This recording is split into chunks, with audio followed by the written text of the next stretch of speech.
Do some leaders in this world believe that they can survive and thrive on their own? Have they not learned from the pandemic?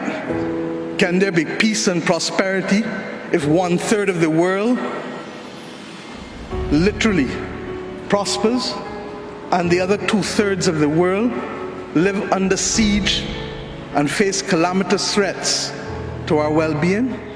And how many more pictures of people must we see on these screens without being able to move?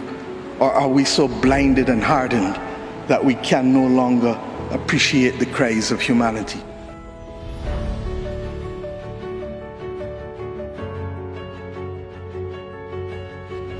Your Royal Highness, Excellencies, distinguished guests, ladies and gentlemen, the pandemic has taught us that national solutions to global problems do not work. We come to Glasgow with global ambition to save our people and to save our planet. But we now find three gaps. On mitigation, climate pledges or NDCs. Without more, we will leave the world on a pathway to 2.7 degrees, and with more, we are still likely to get to 2 degrees. These commitments made by some are based on technologies yet to be developed, and this is at best reckless and at worst dangerous. On finance, we are $20 billion short of the $100 billion, and this commitment, even then, might only be met in 2023. On adaptation finance remains only at 25%, not the 50-50 split that was promised nor needed given the warming that is already taking place on this earth. Climate finance to frontline small island developing states declined by 25% in 2019. Failure to provide the critical finance and that of loss and damage is measured, my friends, in lives and livelihoods in our communities. This is immoral and it is unjust. If Glasgow is to deliver on the promises of Paris, it must close these three gaps. So I ask to you, what must we say to our people living on the front line in the Caribbean, in Africa, in Latin America, in the Pacific, when both ambition and regrettably some of the needed faces at Glasgow are not present? What excuse should we give for the failure? In the words of that Caribbean icon Eddie Grant, will they mourn us on the front line?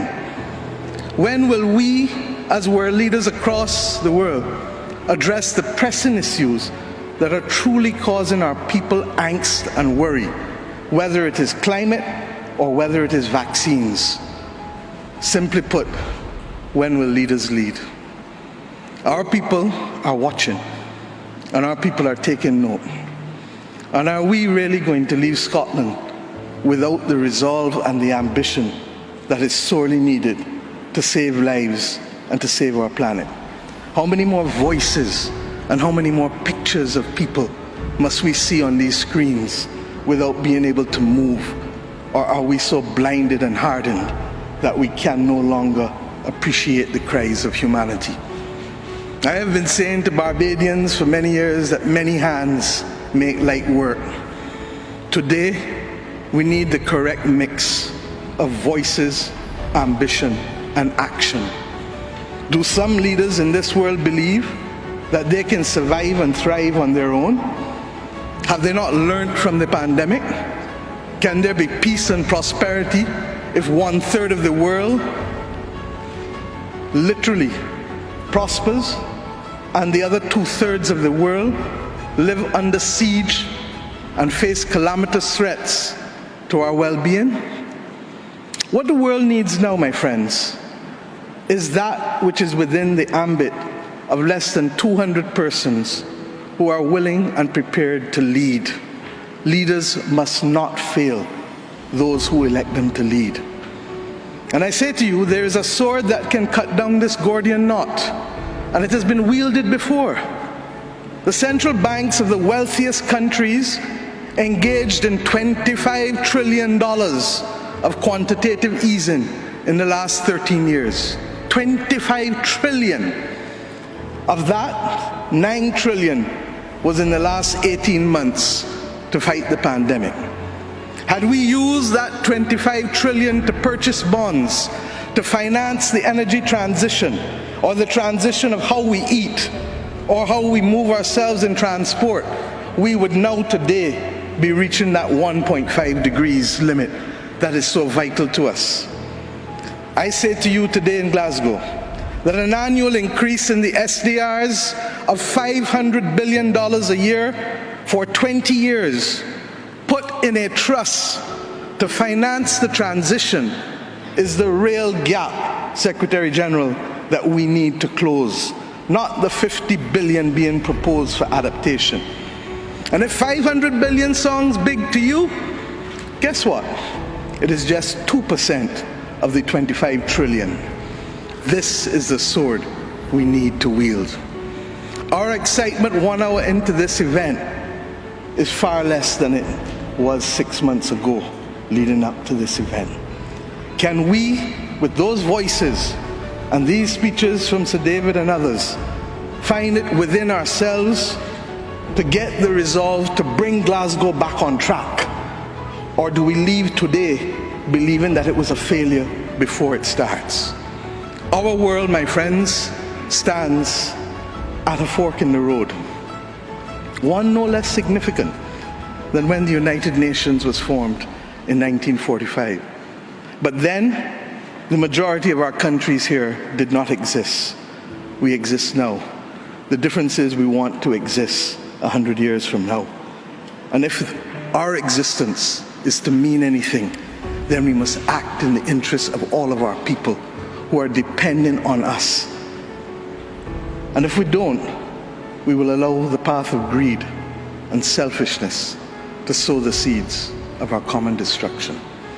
The leaders of today, not 2030, not 2050, must make this choice. It is in our hands. And our people and our planet need it more than ever. We can work with who is ready to go, because the train is ready to leave. And those who are not yet ready, we need to continue to ring circle and to remind them that their people, not our people, but their citizens, need them to get on board as soon as possible. Code red to the G7 countries. Code red to the G20. Earth to COP, that's what it said. Earth to COP. For those who have eyes to see, for those who have ears to listen, and for those who have a heart to feel, 1.5 is what we need to survive.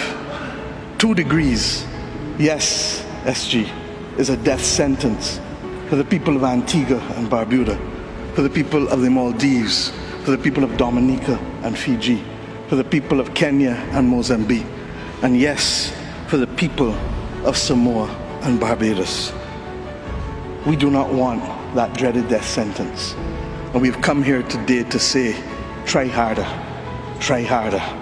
because our people, the climate army, the world, the planet, needs our actions now, not next year, not in the next decade. Thank you.